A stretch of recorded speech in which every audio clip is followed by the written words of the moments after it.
사랑하는 초업제교회 성도 여러분, 유튜브 시청자, 구독자 여러분 반갑습니다. 김정빈 목사입니다. 간밤에도 평안히 잘 주무셨습니까? 오늘은 2026년 1월 17일 토요일 아침입니다. 오늘도 주 안에서 복된 날 되시기를 주의 이름으로 축원드립니다. 자, 기도하고 오늘의 말씀 묵상을 시작합니다.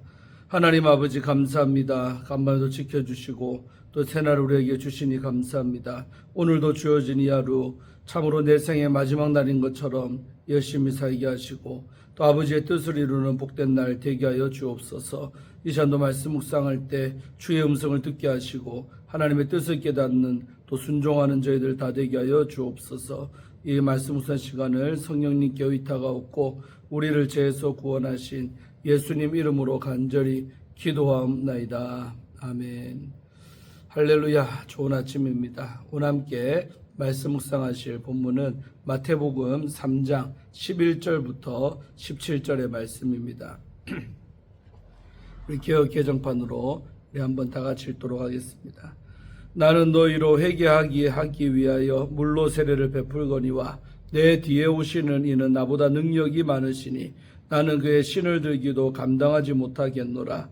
그는 성령과 불로 너희에게 세례를 베푸실 것이요 손에 키를 들고 자기의 다장마당을 정하게 하사 알곡은 모아 곳간에 들이고 쭉정이는 꺼지지 않는 불에 태우시리라.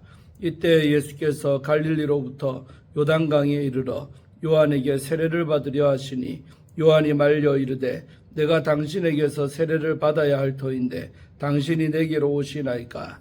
예수께서 대답하여 이르시되 이제 허락하라. 우리가 이와 같이 하여 모든 의를 이루는 것이 합당하니라 하시니 이에 요한이 허락하는지라. 예수께서 세례를 받으시고 곧 물에서 올라오실새 하늘이 열리고 하나님의 성령이 비둘기같이 내려 자기 위에 임하심을 보시더니 하늘로부터 소리가 있어 말씀하시되 이는 내 사랑하는 아들이요 내 기뻐하는 자라 하시니라. 아멘. 네, 오늘도 먼저 본문 말씀 주의할 때 은혜 받으시기를 바랍니다. 오늘 11절과 12절 말씀은 성령과 불로 세례를 베풀 자, 예수님이죠. 관한 말씀이 나옵니다. 요한은 앞으로 등장하실 분은 자기 신보다 훨씬 더 강하다라고 11절에 표현합니다. 요한은 뒤에 오실 자의 신을 풀 신분도 되지 못합니다. 주인의 신을 풀어주는 행위는 히브리 종에게도 맡기지 않을 정도로 천한 일이었습니다. 이처럼 요한 뒤에 오는 자의 신분은 요한과 비교할 수조차 없을 정도입니다. 강한 자이신 예수님은 물이 아니라 불과 성령으로 세례를 베푸실 것입니다. 물과 불로 베푸는 세례를 서로 같은 의미 또는 다른 의미로 이해할 수가 있습니다. 분명한 사실은 요한이 예고하는 예수를 믿는 자는 구원받지만 믿지 않는 자는 심판을 받는다는 것입니다. 요한의 물세례에는 죄인을 구원하는 능력이 없으나 불과 성령으로 베푸는 세례는 실제로 죄인을 구원합니다. 예수님을 믿는 것이 불과 성령으로 세례를 받는 것입니다. 요한이 소개하는 강한 자이신 예수님의 말씀을 수용하지 않는 사람은 심판을 피할 수가 없습니다. 이는 농부가 다장마당에서 알곡을 곳간에 모으고 필요 없는 쭉정이를 따로 모아 불에 태우는 것과 같다고 할 수가 있습니다. 회개로 예수님께 반응하는 사람은 성령의 능력으로 정결하게 될 것이지만 회개하지 않는 사람은 심판을 피할 수가 없는 것입니다. 예수님은 하늘나라의 사역을 시작할 때 회복하는 주수를 하고 재림하실 때는 알곡과 쭉정이를 나누는 심판을 집행하실 것입니다. 자, 다음으로 우리 13절, 14절, 15절 석절의 말씀은 세례를 받으시는 예수님의 이야기가 나오죠. 요한은 자기 뒤에 오는 자가 와서 세례를 줄 것이라고 예고를 했으나 세례 주시는 분인 예수님이 요한에게 세례받기 위해 13절에 오십니다. 요한은 자기 뒤에 오시는 분이 종말의 구원과 심판을 행하실 분이라고 생각했으므로 자신이 세례를 받아야 한다라고 14절에 주장합니다. 특히 요한에게 세례를 받으러 온 사람들이 죄를 회개한 점을 고려하면 요한은 자신보다 강한 분이 자신에게 세례를 받는다는 것을 도저히 수용할 수가 없었던 것입니다. 예수님은 이제 허락하라고 15절에 명령을 하십니다. 예수님은 요한이 세례 베푸는 것은 모든 의를 이루기 위함이라고 말씀하십니다. 이루다 또는 성취하다. 우리 헬라어로 플레로는 하다는 경우는 3장 15절을 제외한 15군데에서 구약의 예언을 성취하는 경우에 사용된 단어입니다. 의는 관계적 의미를 담고 있는 용어로 언약에 대한 하나님의 신실하심이나 인간의 의로운 행위를 가리킵니다. 의에 들어가 있는 두 가지 측면은 마태복음에 나타납니다. 언약에 신실하시다는 점에서 하나님은 의로우십니다. 하나님의 의로우심은 죄인들을 위한 구원으로 나타납니다. 하나님의 의로우심에 대한 인간의 신실한 반응도 의입니다. 15절에 의는 하나님이 인간을 위해 세우신 구원의 계획과 뜻을 가리킵니다. 예수님은 주의 권능을 가진 분이지만 하나님의 의를 성취하기 위해 세례를 받으십니다. 예수님은 죄인이 아닌데도 죄인이 회개의 표로 받아야 하는 세례에 참여하심으로써 자신을 죄인과 동일시하는 것입니다. 이 장면은 고난받는 종이 하나님의 뜻을 이루기 위해 죽음에 이르는 모습과 같습니다. 이사야 53장이죠. 예수님은 하늘나라를 실현하는 공적 사역을 행하기 전에 능력이 있는 자가 낮아져 세례를 받는 모습을 보여주십니다. 물에 내려가는 것은 죽음을 상징합니다. 하나님의 아들이 낮아져 고난받는 것이 하나님의 의, 즉 구원 계획을 실현하는 길입니다. 이처럼 공적으로 드러난 예수님의 첫 모습은 하나님의 목적을 위해 낮아지는 것입니다. 하나님은 낮아져 고난의 길을 가는 아들을 통해 구원의 목적을 이루십니다. 이와 마찬가지로 하나님은 예수님의 삶을 따르는 신자의 낮아짐을 사용하십니다. 자, 다음으로 우리 16절 또 17절 두 절의 말씀은 하늘에서 들린 소리가 나오죠.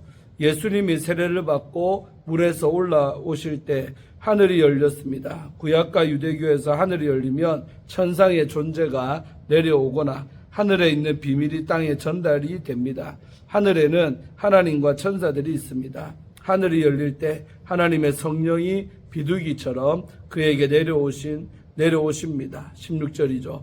비둘기는 홍수 심판이 끝나고 새로운 창조 세계가 시작되었음을 알린 동물입니다.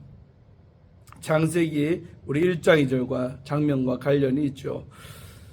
성령님이 비둘기처럼 임하신 장면은 예수님을 통한 새 창조를 예고를 합니다. 성령님은 새 시대의 도래를 알릴 뿐 아니라 하나님의 임명을 입증하는 역할을 합니다. 이사야 61장 1절에서 주 여호와 영이 복음을 실현하는 자에게 임한 것처럼 하늘에서 내려온 성령님은 하늘나라의 복음을 실현할 능력을 예수님께 주십니다.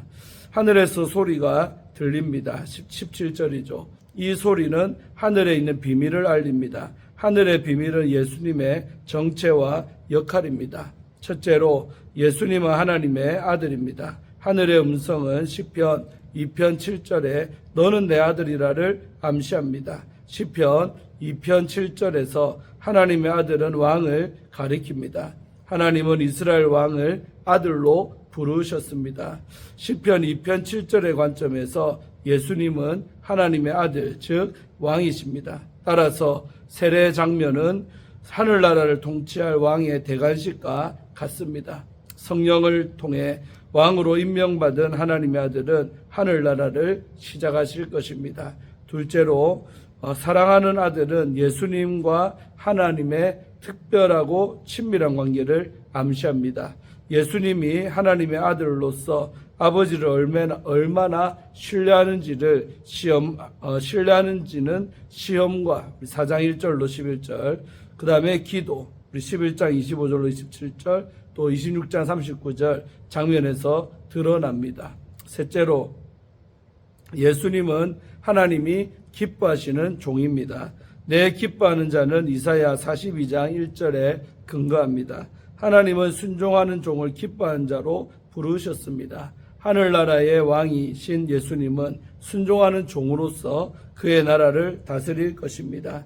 하늘에서 들린 소리는 예수님을 하나님의 아들로 밝힙니다. 이것이 하늘의 비밀입니다. 변화산 장면에서도 이는 내 사랑하는 아들이요 기뻐하는 자라는 하늘의 음성이 들립니다. 예수님을 하나님의 아들로 고백하는 사람은 하늘의 비밀을 깨달은 사람입니다. 마태복음은 낮아지신 하나님의 아들을 통해 하늘나라가 이 땅에 실현된 그런 이야기입니다. 아멘. 예, 우리 주예는 마치고요. 성령과 불로 빚어지는 새로운 삶이라는 우리 제목으로 함께 말씀 나눌 때 은혜 받으시기를 바랍니다. 오늘 본문은 예수님의 사역에 대한 세례 요한의 설명과 그에게 세례받기 위해 오신 예수님에 대해 기록하고 있습니다. 성령과 불로 세례를 행하실 예수님은 하나님이 사랑하시고 기뻐하는 아들입니다. 예수님은 아버지의 뜻을 이루기 위해서 이 땅에 오셨습니다. 예수님의 행하실 세례의 의미를 통해 우리가 알아야 할 믿음의 모습은 무엇인지 나누기를 바랍니다. 첫째로 우리는 예수님의 행하실 세례가 죄인을 은혜와 정결로 인도함을 알아야 합니다. 요한은 자신이 행하는 세례와 달리 예수님은 성령과 불로 세례를 주실 것이라 증언을 했습니다. 여기서 성령의 세례는 예수 그리스도를 믿는 자 안에 임재하시며 생명을 주시는 하나님의 능력을 의미합니다. 또 불세례는 죄를 태워버리고 정결하게 하시는 하나님의 거룩한 역사입니다. 이 말씀이 오늘 우리 삶에 주는 도전은 분명합니다. 성령의 세례를 받은 우리는 더 이상 과거의 삶에 머무를 수가 없습니다. 하나님은 우리 안에 있는 죄와 거짓을 태우시고 우리를 새 사람으로 빚어가십니다. 이 과정은 하나님이 우리를 포기하지 않으시고 끝까지 빚으시는 사랑의 과정입니다. 사랑하는 성도 여러분, 예배 자리에서 새롭게 하시는 하나님의 은혜를 경험하며 그 은혜로 새로워진 성도의 삶을 살기를 주의 이름으로 축원합니다. 우리가 세상의 가치와 기준이 아닌 하나님의 말씀으로 정결하게 사는 모습을 통해 세상이 복음으로 오신 그리스도를 보게 되기를 기도드립니다. 둘째로 우리는 순종의 본을 보이신 예수님을 따라 의의 삶을 살아야 합니다. 예수님이 세례 요한에게 나오시자 요한은 크게 당황을 했습니다. 죄 없는 하나님의 아들이 회개의 세례를 받으신다는 것은 이해하기 어려운 일이었기 때문입니다. 그러나 예수님은 이것이 모든 의를 이루기 위해서 합당한 일이라고 말씀을 하시며 세례를 요한에게 받으셨습니다. 여기서 의를 이룬다는 것은 하나님의 뜻과 또 구원의 계획에 온전히 순종하심을 의미합니다. 우리에게도 예수님이 보이신 삶은 큰 도전이 됩니다. 우리는 종종 자신의 의와 자격으로 하나님 앞에 서려 하지만 참된 의는 오직 순종에서 비롯됩니다.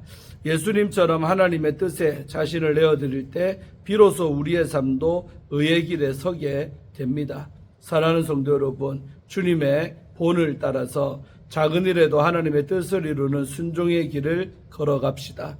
다른 지체들을 위해 기도하며 도움의 손길이 필요한 곳에 힘을 보태는 것이 하나님의 뜻을 이루는 것입니다. 마지막으로 우리는 예수님을 통해 하나님의 자녀가 되었음을 알아야 합니다. 오늘 본문에서 예수님이 세례를 받으신 후에 하늘이 열리고 성령이 비둘기같이 임하셨습니다. 그리고 하늘로부터 이는 내 사랑하는 아들이요 내 기뻐하는 자라는 하나님의 음성이 들렸습니다. 이는 예수님의 사역이 삼위 하나님의 뜻 안에서 시작되었음을 잘 보여줍니다. 성령의 임재는 예수님의 사역을 능력으로 이끄실 하나님의 보증이었고 하나님의 음성은 예수님이 참된 메시아라는 확증이었습니다. 오늘 우리 역시 동일한 은혜 안에 있습니다.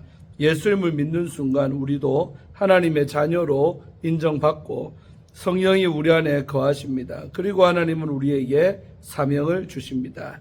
우리의 삶의 자리, 또 가정과 직장, 교회에서 우리는 하나님이 기뻐하시는 자로 살아야 할 줄로 믿습니다.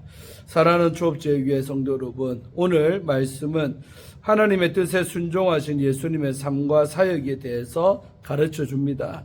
이 말씀은 우리를 향합니다. 우리는 성령과 불로 빚어지는 삶을 살아야 하며 순종을 통해 하나님의 의를 이루어야 하고 하나님의 자녀로서 사명의 길을 걸어야 합니다. 오늘 우리의 삶은 어떠합니까? 혹시나 여전히 변함없는 신앙에 머물러 있지는 않습니까?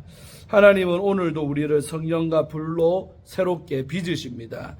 날마다 우리를 새롭게 하시는 하나님의 손길을 의지함으로 하나님이 기뻐하시는 자녀가 되기를 주의 이름으로 소망합니다. 아멘. 마지막으로 우리 라이언 스쿡, 피터 그리고 외 한 명 쓰신 세상을 움직이는 리더의 기도 두란노에서 나왔는데요. 이 책의 한 부분을 읽고 마칩니다. 최근에 나는 라이언은 인물인데 나는 국가조찬 기도회에 참석을 했습니다. 비즈니스 리더들끼리 따로 모이는 시간에 한 프랑스계 캐나다인 사업가가 자리에 일어나 기도를 했습니다. 그는 수천 명의 직원을 거느린 지혜롭고 성공한 리더였습니다. 하지만 가장 놀라운 것은 그런 눈부신 이력이 아니라 그의 기도였습니다. 정확하게 말하면 그것은 기도라기보다는 한 단어였습니다. 그는 눈을 감고 그저 예수님이라고 한 단어만 말했습니다. 그 순간 예수님의 존재가 너무나 강력하게 느껴져 그곳에 있던 모든 사람이 눈물을 흘렸습니다. 이 남자는 예수님과 함께 수많은 시간을 보낸 것이 분명했습니다. 그 한마디, 그가 부른 예수님의 이름의 장래가 하나님의 임재로 가득해졌습니다. 그는 더 이상 다른 말을 할 필요가 없었습니다. 예수님의 이름을 부르고 멈추는 것은 빠른 기도입니다. 하지만 그 순간의 힘은 수년간의 느린 기도가 응축된 그의 깊은 우물에서 나온 것입니다. 느린 기도를 연습할수록 빠른 사고의 순간에 하나님과 더 깊이 연결이 됩니다. 그래서 직관적으로 문제를 해결하고 일을 진행할 수 있게 됩니다. 길고 느린 기도의 시간에 하나님의 영은 약한 우리를 소생시키고 진흙으로 천천히 보화를 빚어 주십니다. 창조와 마지막 마찬가지로 기도도 흙과 성령이 만나 생명이 탄생하는 그런 순간입니다. 아멘. 예, 저 글이 약간은 어렵지요. 예, 오늘도 귀한 큐티를 통해서 은혜 받으신 줄로 믿습니다. 자, 기도하고 오늘 말씀 묵상을 마치겠습니다. 하나님 감사합니다. 오늘 한 주의 마지막 날 토요일인데 또 이 아침에도 하나님 말씀을 묵상하게 하심에 감사합니다.